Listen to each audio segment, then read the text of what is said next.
Now, what do we get to know from these inscriptions and manuscripts? देखो inscription क्या होते हैं?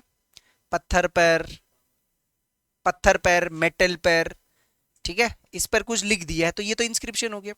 और एक राइटिंग मैन्यूस्क्रिप्ट पे भी चल रही थी, क्योंकि जो लिटरेचर लिखा जा रहा था वो मैन्यूस्क्रिप्ट पे लिखा जा रहा था। What is manuscript? मेन्यू का मतलब क्या होता है? हाथ से लिखना। और जो मैन्यूस्क्रिप्ट्स लिखे गए हैं वो किस पर लिखे गए होंगे? वो नहीं, वो बर्च, भोजपत्र, ठीक है, वो ज्यादातर भोजपत्र पर, कागज पर, कपड़े पर, कागज पर भी लिखा गया है, कपड़े पर भी लिखा गया है। आ रही बात समझ में? तो यहां से जो थोड़ा बहुत हमें देखने को मिला है, सफेद कपड़े पर काली स्याही से राजाओं ने ऑफिशियल ऑर्डर्स लिखे हैं बहुत सारे। जो पहले ऐसे करके नहीं आता था, राजा का ऑर्डर लेकर के ऐसे वो खुलता था ऐसे जन्म कुंडली की तरह। वो जन्म कुंडली वाला वो जो कपड़ा होता है, वो वाला कपड़ा कब से चल रहा है वो। तो ऐसी चीजों पर जो चीजें लिखी गई हैं, उससे what do we get to know? हमें एक चीज पता लगती है कि जो रॉयल इंस्क्रिप्शंस हैं, यानी कि राजा के द्वारा जो चीज लिखी जाती थी, क्या क्या चीजें लिखी जाती थी राजा के द्वारा, क्योंकि राजा ने जो लिखा है that will give the information related to the kingdom and the king itself na, and that will ultimately help us analyze the dynasty. What kind of keywords were used, what kind of posts were there, which places were they communicating with, what revenue system, what monetary terms, what keywords for different officials were being utilized, what rituals were being performed, ये सब हमें पता लगे ना, उस आदेश के अंदर चीजें लिखी होंगी। तो जो राजा से जुड़ी हुई जो इंस्क्रिप्शंस हमें मिली हैं, या जो मैन्यूस्क्रिप्ट्स हमें मिले हैं, या जो ताम्रपत्र मिले हैं, उनमें हमें सबसे पहले तो ऑर्डर के बारे में पता लगता है। क्या पता लगता है? तो एक राजा जब ऑर्डर देता था तो उसको क्या बोला जाता था? आज्ञा पत्र। ऊपर सबसे पहले हेडिंग में क्या लिखा रहेगा? आज्ञा पत्र। मैं आज्ञा देता हूं कि फलाने फलाने गढ़ पर आक्रमण की तैयारी की जाए। और अगर आप कुछ हिस्ट्री की बुक्स पढ़ोगे ना, जैसे मठवाल हो गया, या पुरानी कोई और जैसे कटौच की बुक हो गई, तो बकायदा वो जो लिखा गया है संस्कृत में वो कोट भी कर रखा है। बस मैंने वो कॉपी पेस्ट नहीं कर रखा है कि वो क्या लिखा है, क्या बोला गया है। कुछ कुछ भी कर भी रखे मैंने, बट एग्जाम्पल के तौर पर मैंने वो नहीं किया है। तो there were orders to be addressed to the lessees. Lessees किसे बोलते हैं? लेसीज मतलब कमीण। कमीण मतलब वो कमीना मत समझ लेना। कमीण उत्तराखंड में पंवारों के समय में किनको बोला करते थे? जमींदार को। पंवारों के जो लैंड रेवेन्यू कलेक्टर्स होते थे उनको क्या बोलते थे? कमीण। और जो होलसेल का में जो सामान इधर से उधर पहुंचाते थे उनको क्या बोलते थे? थोकदार। आज भी थोकदार शब्द यूज होता है, होता है कि नहीं होता है थोकदार शब्द यूज? तो जो कमीन्स हो गए एंड द होलसेलर्स, होलसेलर्स के लिए यहां पर आप थोकदार वर्ड यूज करना। क्या वर्ड यूज करोगे? थोकदार। तो जो लोग नीचे काम कर रहे हैं उनको ऑर्डर है ना कि इस गुड़ का दाम इतना होना चाहिए, तेल का दाम इतना होना चाहिए, इससे ऊपर नहीं होना चाहिए, या इतना यहाँ ले जाओ, उतना वहां ले जाओ, आज से रेवेन्यू आपके क्षेत्र में इतना वसूला जाना चाहिए। और उसके अलावा और भी बहुत सारे पटवारी वटवारी वगैरह ये सब जो लोग हैं इनके लिए होता था आज्ञा पत्र। उसके बाद होता था प्रज्ञान पत्र।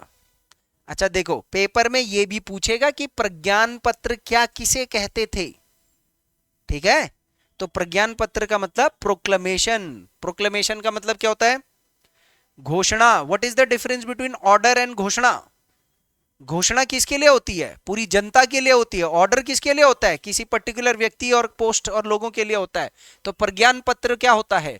These were addressed to the religious authorities. जैसे मैं एक एग्जांपल दे रहा हूं, बद्रीनाथ के रावल हैं, तो बद्रीनाथ के रावल जी वहां बद्रीनाथ से यहां आ रहे हैं, उनको कोई रिचुअल परफॉर्म करने के लिए क्या की जाएगी? घोषणा कर दी जाएगी। या फिर घोषणा ये भी तो होती है कि मैं बद्रीनाथ में 50 किलो सोना का चढ़ावा दे रहा हूं, ठीक है?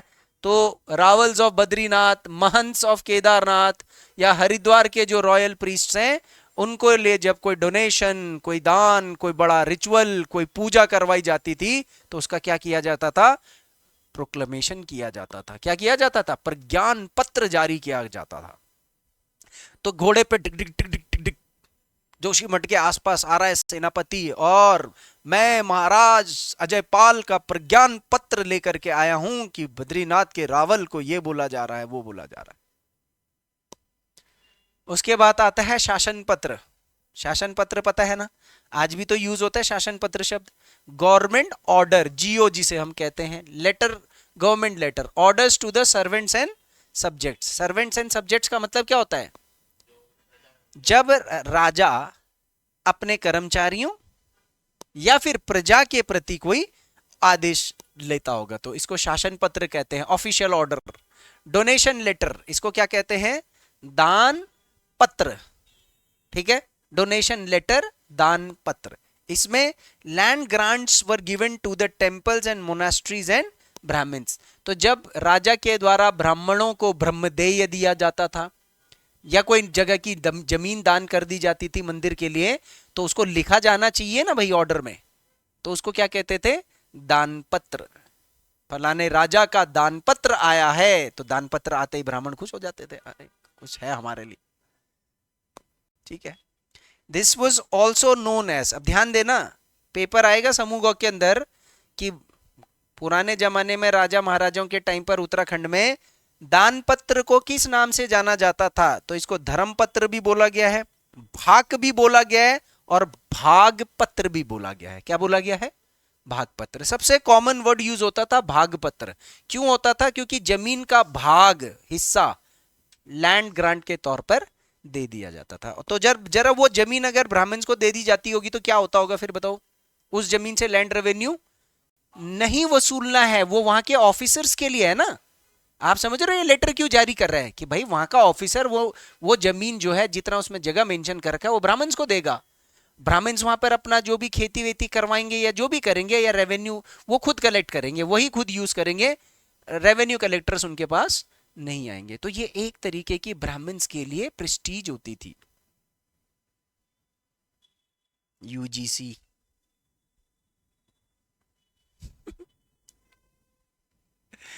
Example, the grant to Kamleshwar temple. कहां है कमलेश्वर टेम्पल? श्रीनगर में है। वहां पर महंत होते हैं, तो उनके महंत के नाम पर कोई जमीन अगर उनको दे दी जाए तो क्या इशू होगा? दान पात्र या भाग पात्र या भाग या धर्म पात्र। कितने मंदिर आज मैंने जिक्र कर दिए, देखो कमलेश्वर टेम्पल कहां पर है? श्रीनगर। लाखा मंडल कहां पर है? देहरादून। और रघुनाथ जी का मंदिर कहां पर है? देवप्रयाग। सब आज ही के मैंने बता रखे हैं। प्रसाद लेख, अच्छा बताओ प्रसाद लेख क्या होता होगा? प्रसाद लेख, लेख का मतलब लिखा हुआ, तो प्रसाद लेख का मतलब क्या है? मैं लिख रहा हूं कि प्रसाद दे दो भाई यार। प्रसाद लेख, प्रसाद क्या होता है? प्रसाद होता है रिवॉर्ड। अरे अवार्ड या रिवॉर्ड उसको कहते हैं प्रसाद। वो आपको मुफ्त में मंदिर में जो मिल रहा है प्रसाद, वो प्रसाद क्यों है? क्योंकि आपको रिवॉर्ड है कि धन्य है कि तुम इतनी सीढ़ियां चढ़ करके मंदिर आए। प्रसाद है वो आपके लिए, भगवान का प्रसाद है, रिवॉर्ड है आपके लिए उसकी। भगवान अपनी भक्ति का प्रसाद आपको दे रहा है, उसका मतलब ये होता है प्रसाद।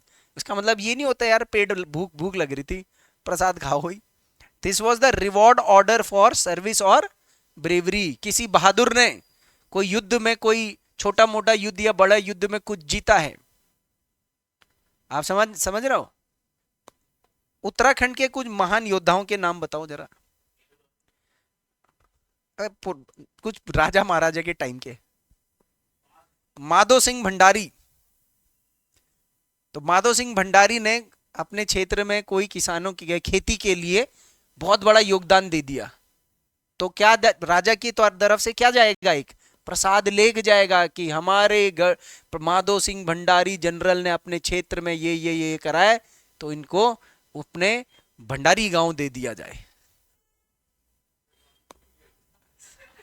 Example, reward to the Rotpuri Naithan. Rotpuri Naithani का जिक्र किया गया है, ठीक है, धनीराम डोभाल, ठीक है, एडिंग जयकृत शाह। जयकृत शाह जो जयकृत शाह जो पंवारों का राजा था, उसको धनीराम डोभाल और रोतपुरी नैठानी ने मदद करी युद्ध में, और उसके बदले में उनके नाम का क्या जारी किया गया? प्रसाद लेख, ब्रेवरी रिकॉर्ड। यानी कि ये एक तरीके से प्रसाद लेख, बहुत तरीके के होंगे, जैसे आज की डेट में प्रसाद लेख क्या है? अशोक चक्र, वीर चक्र, परमवीर चक्र, कीर्ति चक्र, शौर्य चक्र, भारत रत्न, नवरत्न कह रहा हूं, ये पद्म भूषण, पद्म विभूषण, आजकल वैसे भी चल रहा है एक और मामला, पद्म विभूषण वाला मामला। किसको दिया जा रहा है?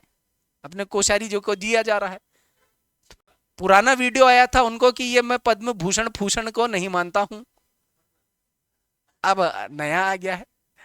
तो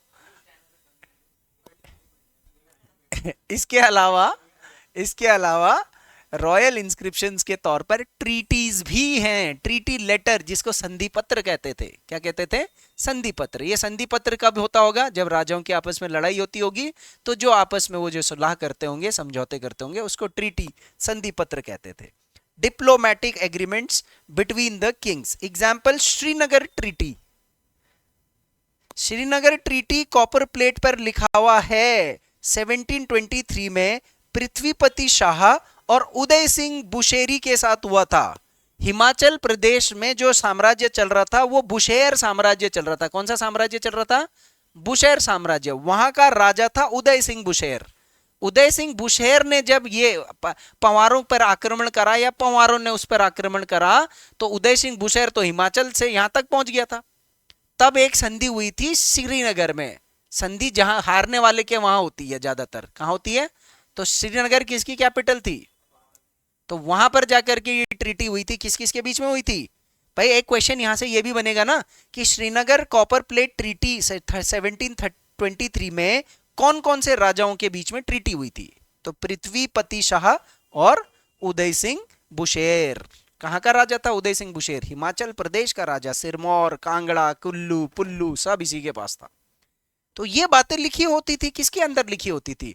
जितने इंस्क्रिप्शंस होते थे वो अलग अलग टाइप के। आज्ञा पत्र समझ में आ गया, प्रज्ञान पत्र समझ में आ गया, शासन पत्र, दान पत्र, प्रसाद लेख, संधि पत्र, ठीक है, आज्ञा पत्र, ऑर्डर, प्रज्ञान पत्र, प्रोक्लेमेशन, ज्यादातर धर्मगुरुओं के लिए होता था ये, और शासन पत्र, ऑफिशियल ऑर्डर, डोनेशन, दान, प्रसाद लेख, रिवोल्ट, रिवॉर्ड, और संधि पत्र, ट्रीटी।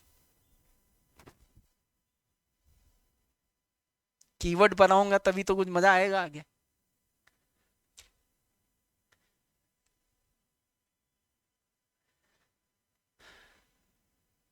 भाषा कौन सी थी सर? ये भी तो देखना पड़ेगा। कुमाऊनी थी, गढ़वाली थी, जौनसारी थी, भोटिया थी, बुक्सा थी, राजी थी, बोजी थी, बोजी कह रहा हूं, भोजपुरी थी, ब्रिज थी, अवध थी, संस्कृत थी। क्या भाषा रही होगी? इसको